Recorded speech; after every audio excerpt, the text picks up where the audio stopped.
Alright, there you paper aeroplane that was thrown from a leper's arm, taking half his wrist and fingers with it, and was accidentally sent on a new trajectory because it caught the wind that emanated from the fart of the oldest living Down syndrome woman and slowly faded off into an unknown future before landing delicately in a skip full of a beat.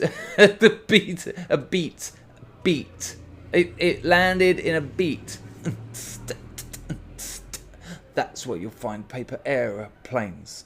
Alright, anyway, thanks for the lovely comments that you left me on my video yesterday. I feel like I might have over-egged the pudding. Is that the saying? Over-egged the omelette? You know what I mean? I wasn't like depressed or anything. I wasn't going mad. I was just slightly melancholic and reflective. And I think these periods are important in your life to occasionally look at some of the smaller issues, a few of which had built up, and just process them a little bit to stop them having such a negative effect on your life. But it was lovely anyway. I got a lovely bunch of subscribers. You're all very nice, and the comments and the thumbs up reflected that. Thank you also to my new patrons. They keep coming in, which is great. I'm hoping to make 3 or 4 videos this weekend. One of them might be for another channel. I've had 2 channels ask me to make guest videos this week. Fair play to video maker Gary Awesome. He give me a shout out on one of his, YouTubers to look out for. I've appeared on about 6 of them now, which is fucking brilliant, very encouraging. I mean, you can't arrange that kind of shit. People just do it or not, and it makes you feel like you're doing something right. When YouTube are taking their big digital axe to my subscribers, as it seems every couple of days, it's nice that there's people in the skeptosphere watching my back. Anyway, in this video we're going to have a look at Russel Brand. Now, it's a weird one, Russel. Met him a few times. He's fucked over one of my friends considerably. He's treated a few of my women friends absolutely disgracefully, and casts himself as the new Jesus. I've been likened to him throughout my comedy career and my YouTube endeavours. We have very similar accents. He grew up about 5 miles away from me. We went to the same rehab centre. We've got the same history of drug problems. We've got the same history of women problems, or women's solutions, I like to think. And that similarity is off mentioned, but thankfully, and credit where credit's due, most reviewers, and when it gets mentioned in video comments, they say that's where the similarity ends, and the rest of our compared beings couldn't be more different. But anyway, we're going to have a look at him in his trues. Oh yeah, true news. It's a contraction of true and news. This isn't fake news. Oh no, this is Russell. This is true news. It seems to have been adapted recently to True's Recovery, because he cares, and not in any way to help him promote his new book about recovery, I'm sure. So this is him talking about Sinéad O'Connor's recent car crash of her I'm Going Mad video that she shot in a hotel room somewhere on the other side. Let's watch it. Sinéad O'Connor's Facebook video gives us a chance to talk about mental health through the lens of celebrity. Let's do that. Irish singer-songwriter Sinéad O'Connor posted a troubling video shot at a local motel to her Was that bloke in Happy Days? Facebook page on Thursday that details her recent struggles with mental illness. I want everyone to see what it's like. It's why I'm making this video. The mental illness, it's a bit like drugs. It doesn't give a shit who you are. Now, I know she's crackers and that, but I don't like that idea. Mental illness, it doesn't give a shit who you are. As if it's got agency, as if mental illness is a thing that sort of crawls out of the drain at midnight and goes around picking on people. And it's like, I don't care if you got money, I don't care if Prince wrote you a song, I don't care if, nothing compares to you, Sinead. It has not got agency, it is not an agent, it doesn't have desires, it doesn't make decisions. Now, the reason that bugs me a little bit is because it externalizes it. And she said it there, you know, it's a bit like drugs, because that 12-step treatment idea does that as well. You know, it talks about drug addiction as a disease. And they say they say that sort of thing in rehabs. You know, addiction doesn't care who it gets. Well, of course it doesn't, because it isn't a thing. It's not external, it's internal. And these kind of ideas, you know, they externalize it. And the problem with externalizing internal problems is, it helps to promote the victim culture, the victim narrative that goes on with drug addiction. And it also, what else have you got going? It also helps you, sorry about that, it also helps you, you know, not take responsibility, hand responsibility over. You know, this is something that's come at me from the outside. Oh, it doesn't care who it picks on. Look, it got me. And equally, you know what's worse? It's the stigma. It doesn't give a shit who you are. That's worse, is it? Well, the stigma doesn't give a shit who you are, because the stigma isn't a thing either. It's the opinions of a multitude of people. Now, they don't give a shit because you're a celebrity and you've chosen to put yourself in the public eye. So weirdly, you could say that stigma, not the stigma or a stigma, stigma does care actually, because there's different values to be had with different people. The mental people on the street are not so interested when Sinéad O'Connor does it. So stigma does care. Stigma does give a shit. You got it wrong there, Shin. I'm not staying alive for me. For me, if it was me, I'd be gone straight away back to my mom. I don't understand that. She's not staying alive for her. She'll be gone straight away back to her mum. Is her mother dead? Is that what she means? I don't. She's crackers. I'm not picking on her. I'm just having a bit of trouble understanding what she's fucking talking about. That's really distressing. Sinead That's really distressing, that video I chose to show you again. O'Connor there, I suppose it's interesting to look at this in the context of the career that Sinead O'Connor had. She's a very beautiful, searing person with the great gift of this voice, but always accompanied with a kind of intensity, the moments of controversy. Clearly she's a person that's been conflicted, and as we've said before, how could you not be conflicted in this world? There are That's interesting. He cast Sinead O'Connor as this person who's got these attributes. Beauty is a hilarious one. She's mentally ill, but she's so beautiful. and then she's quite specific that she's obviously conflicted, and then goes on to basically say, how can you not be? Everyone is. So actually done a good job of making absolutely no point, almost as if he just wants to dine out on Sinead's mad video. So many conflicting messages. There are so many counterintuitive messages, continual rewards and endorsements of behaviours and ideas that seem inherently negative. Absolute nonsense. Absolute nonsense. Watch that back. Let's do that. Let's watch that back.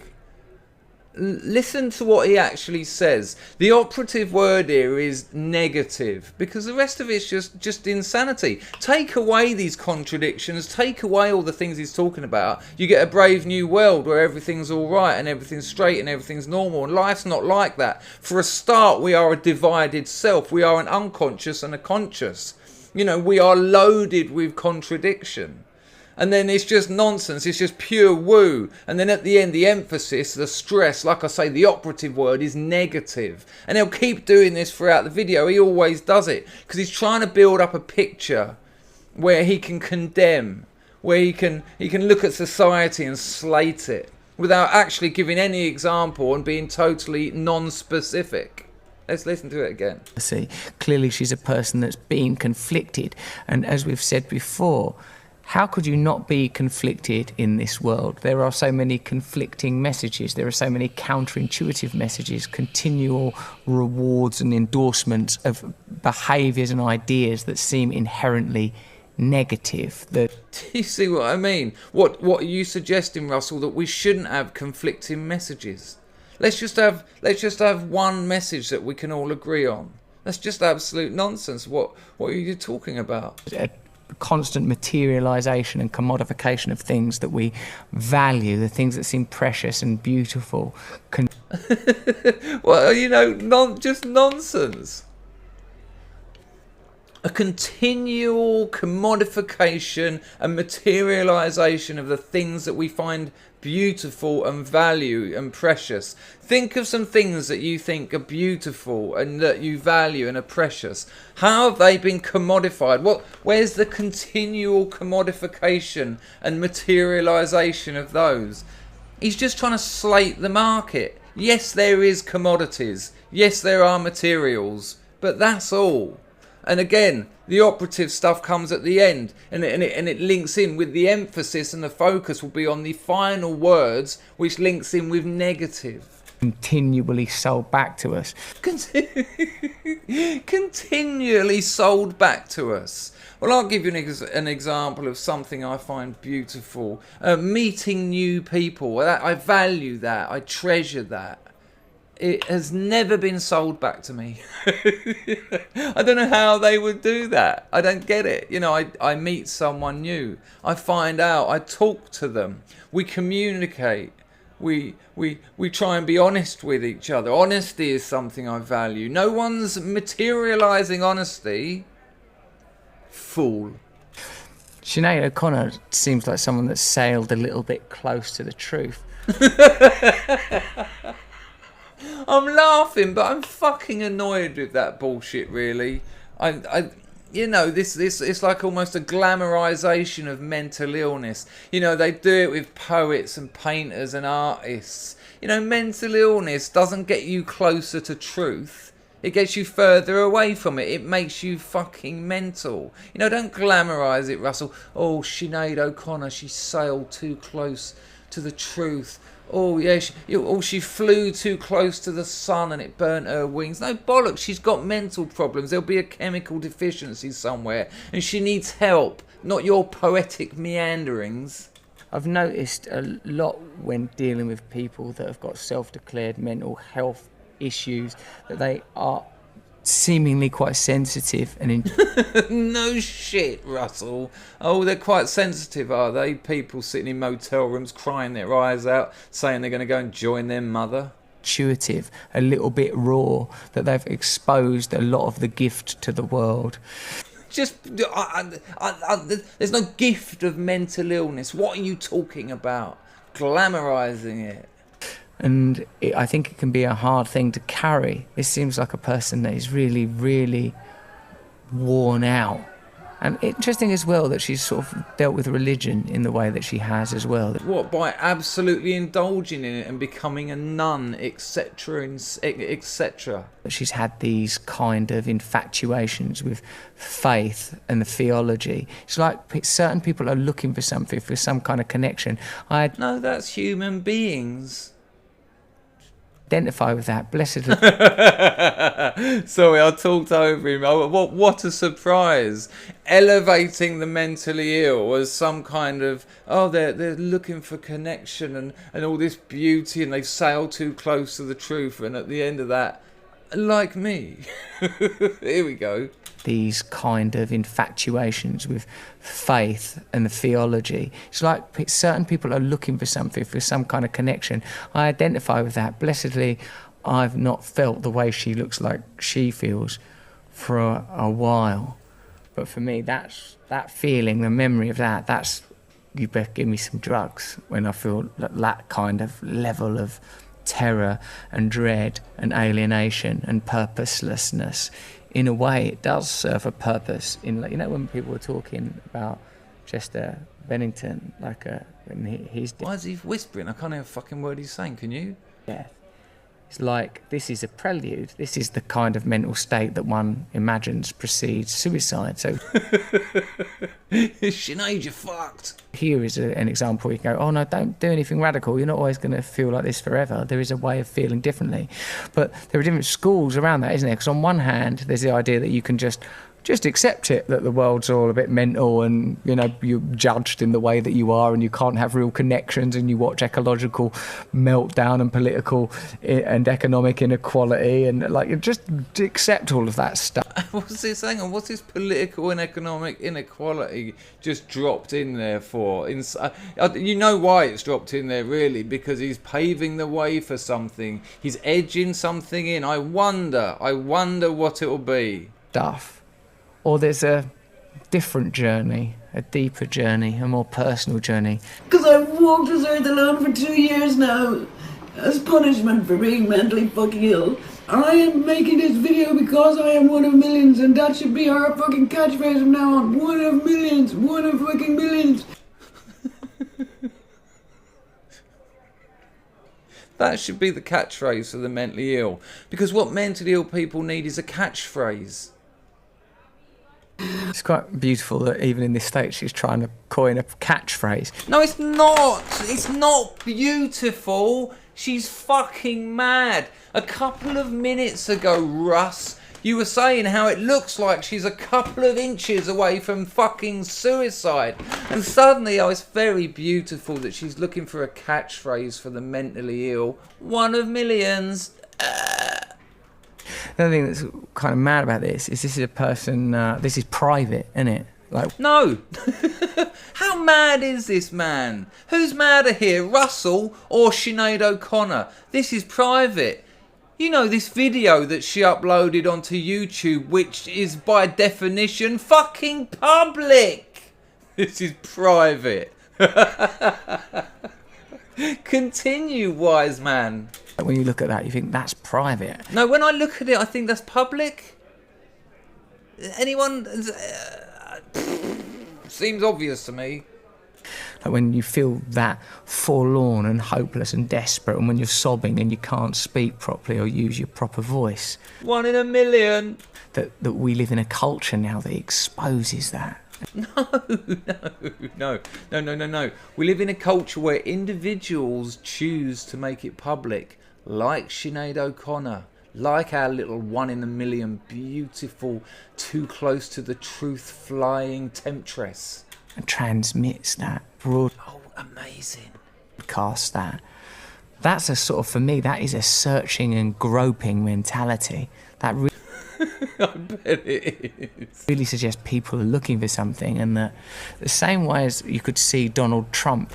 No.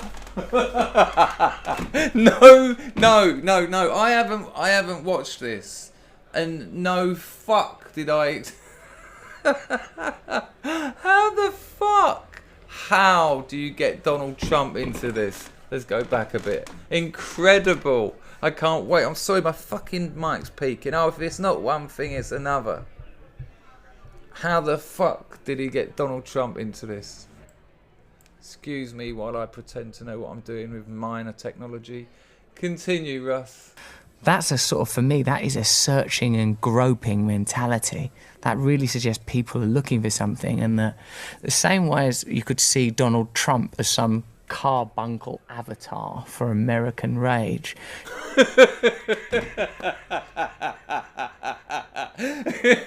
Hey, oh, you know how you can see Donald Trump as some kind of carbuncle avatar for American rage? Not the democratically elected president of the United States, but a carbuncle avatar for rage. What the fuck? Russell, man, you've flown too close to the truths. Sinéad O'Connor here seems to be demonstrably the strangled and unappreciated female. The kind. Oh, fuck you! Fuck you! No, you know the strangled, unappreciated female. You know, females, women who on all significant metrics do superbly better than men. Yeah. Their value has been elevated way above men. Jesus. Prison sentences, custody of children, suicides, workplace deaths. Who does your country want to send to war to die on behalf of the people back at home? You know, the women. Lifeboats. Come on, you prick. Kind of goddess energy that is cloaked and choked and unexpressed. The goddess energy. That's cloaked and choked and unexpressed. Yeah, you know, I mean, for example, we could look at the absolute madness and nonsense of feminism that continues to rattle out its nonsense, largely unchallenged at the level of academia, media, law. Yeah, Oh, cloaked, suffering, strangled goddesses abound. Who is somewhat discarded, fated temporarily, and went alloyed and allied to fame and fortune, but now in some motel room abandoned and broadcasting her misery as some sort of last morsel of entertainment. And really what Sinéad O'Connor, like anyone suffering with mental health issues, needs is connection, meaning, purpose, love, and a bit of time, really. A mate of mine once said, it's a shame, isn't it, that he was talking about his son. He said, it's a shame that you can't really just be someone who reads books and sits in the park and stuff, you know, that you have to have a job that defines you. Yeah, it's a shame. I agree with him. It is a shame that you can't just sit in the park and read books. Kind of irresponsible, though, don't you think? You know, doesn't really get us anywhere. Where are the books going to come from if everyone's doing that? Who's going to be looking after the park if everyone's doing that? Yeah, I mean, they're kind of basic questions, but, you know, I know you don't have to think about them. Jesus. Because he'd be all right, my lad, with that. And it sort of struck me in that moment, yeah, why is it that you're only valuable if you're useful to society? Where did...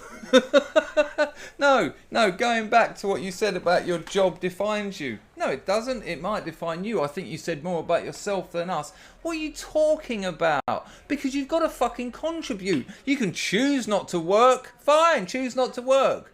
And weirdly, society will still look after you because we have got a sense of a little bit more responsibility than to our fellow man than clearly you have, Russell. Jesus. Where did that idea come from? That you've got to earn money and you've got to have a good job. That's just an idea, you know. Yeah, it is just an idea, and it allows you to feed your fucking self, and it allows you to do things, and it allows us to develop and progress as a society, and it allows us to invent things. It allows us to have more leisure time than ever before. It invents medicine, and it feeds people, you fucking twit. No. It's like, well, why not have it? No, you've got to work. You've got to work for a bloody living. Oh, yeah, no, take the piss out of working classes while you're at it, because it's only those people who think you've got to work for a living, the ones who are actually fucking doing most of it. Bloody work, get out and work. Well, why? Are you seriously asking that question? Are you seriously suggesting that? Well, in your next book about revolution, why don't you suggest everyone stops working? Why don't you get yourself a little commune? And say to everyone, look, you don't need to work here. No, you can just sit around reading. How long before people die of thirst, you fucking prick? Why? Again, have you seriously not thought about why? Because for fuck's sake, I know you rabbit a lot of crap, but I didn't think it was based on such bizarre, almost more mental than Sinéad O'Connor's level of ignorance and fucking madness. If there's no reason for it, if there's no purpose for it... Well, do it. I suggest you go on, follow these thoughts through. Stop working. See what happens. If actually what you're working for is a lie...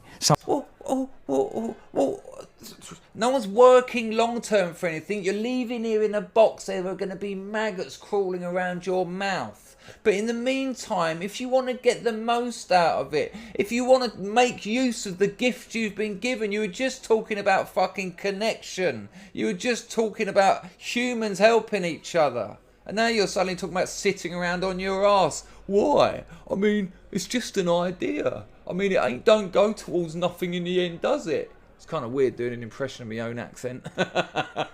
Continue, Russ. Enlighten us with more of this really weird shit. Someone else's idea, someone else's privilege, some other strata abstracted from your own life. Get privilege in there meaninglessly, but again, it goes on with all those other operative and key words. Well, listen to that again. Listen to this, and I want to put it in the comments. What does this mean? Reason for it, if there's no purpose for it, if actually what you're working for is a lie, someone else's idea, someone else's privilege, some other strata abstracted from your own life. I mean, what he's essentially suggesting is fucking off history and starting again. You know, like Pol Pot. What Sinéad O'Connor is expressing, I think, almost on behalf of the society, as she is in fact claiming to do, is that mentally ill systems create mentally ill people. Mentally ill systems. You're talking about capitalism, of course. You know, the one economic system that has dragged millions of people out of poverty and is saving the lives of millions, and we're living longer, and women aren't dying in childbirth, and children aren't dying before the ages of 4 at stupid rates of about 50%. Yeah, that sounds like a mentally ill system to me. Oh, and it creates mentally ill people. No, it fucking doesn't. She said it herself, 1 in a million. Because if the system is mentally ill, like your mentally ill brain is suggesting, then everyone would be fucking mentally ill, wouldn't they? Donut. Disconnected systems create disconnected people. And yeah, but the system isn't disconnected. Explain. You can't just say this shit. Explain it. Give some examples, perhaps. Oh, you can't, because it's woo.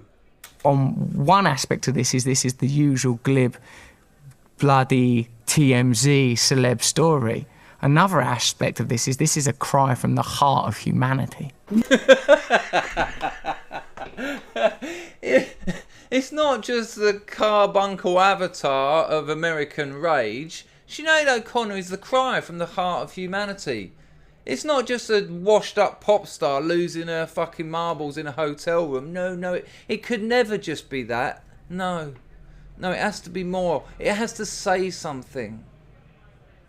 That's not a very fair picture. I mean, nothing compares to that. Why are we alone?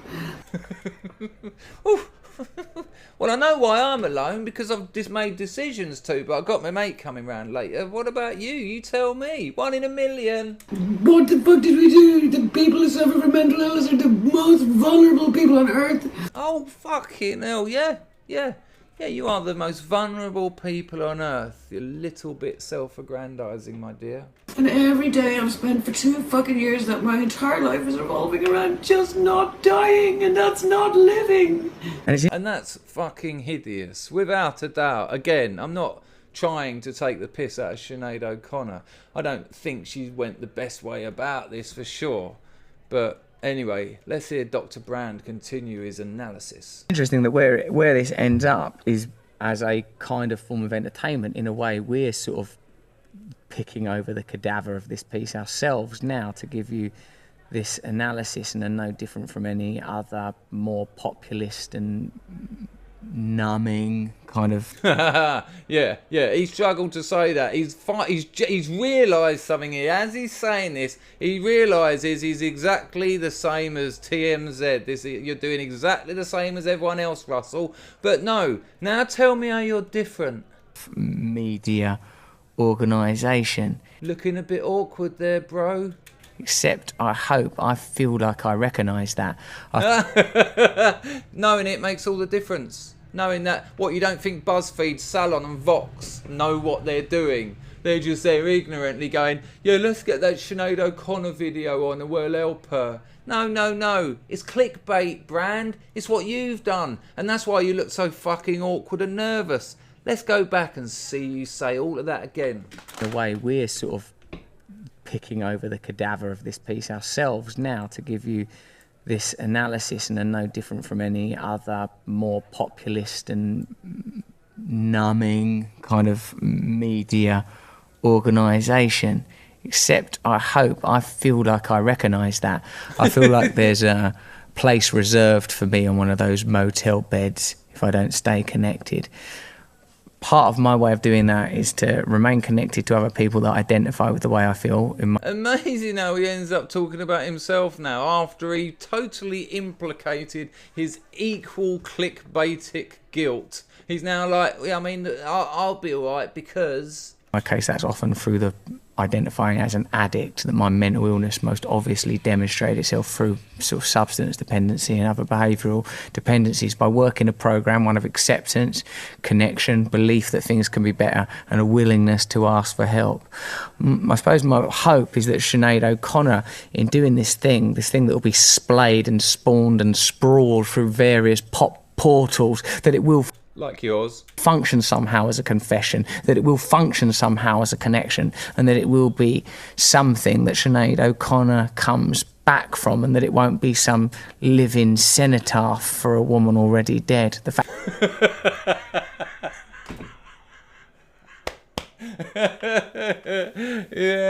yeah, that's the optimism I like. I mean, you've got it sorted and you know what you're doing. That's cool. Let's hope that she's not dead soon. fact is, now that she's in hospital, and perhaps she'll receive there the kind of care that she needs. But for me, from just watching that briefly, that's a lifelong job of required connection, of ongoing inward work, and an acceptance that this world needs a different way at looking at its inhabitants, that we need to have a more harmonious society, more harmonious with one another, more... Does he keep saying harmonious? I mean, I'm sure he is. Ongoing inward work, and an acceptance that this world needs a different way at looking at its inhabitants, that we need to have a more harmonious No homo. society, more harmonious with... No homo. With one another, more harmonious with... Got it right. The systems within which we live, the planet itself. Yeah, thanks for pointing all that out. Get it to Sinead, I'm sure that'll help. Tell her about your harmonious systems. 1 in a million. This is what disconnection brings. This is what happens when people are not able to be what they're meant to be. What does that fucking mean? What are you talking about? People end up in motel rooms going out of their mind when they cannot end up being what they are meant to be. What are you suggesting, fate here, or destiny? What are people meant to be? Because I would suggest people are meant to be what they fucking are. That would make sense, wouldn't it? Because you are it. This is stifled spirit. This is stifled spirit. No, it ain't, you carbuncle avatar. Get off YouTube, you fuck. Mental illness is a kind of disjunct, a breaking down, but you keep dropping in these nonsense platitudes. Can't divorce it from the context in which it happens. You know, this is not taking place in Utopia. This is not taking place in Eden. No, it's not. It's taking place in the carbuncled rage of America and the goddess strangled female spirit of a hotel room. This is taking place in a desperate and broken system. What are we going to do, Russ? How are we going to get out of it? How are we going to save these 1s in a million? I suppose ultimately we have to hope. Hope is a good one. We have to hope, all right? Pray. That's it. That's what Russell Brand is suggesting we do. Listen to his solution to that hideous situation Sinead O'Connor has found herself in. Russell, save the world.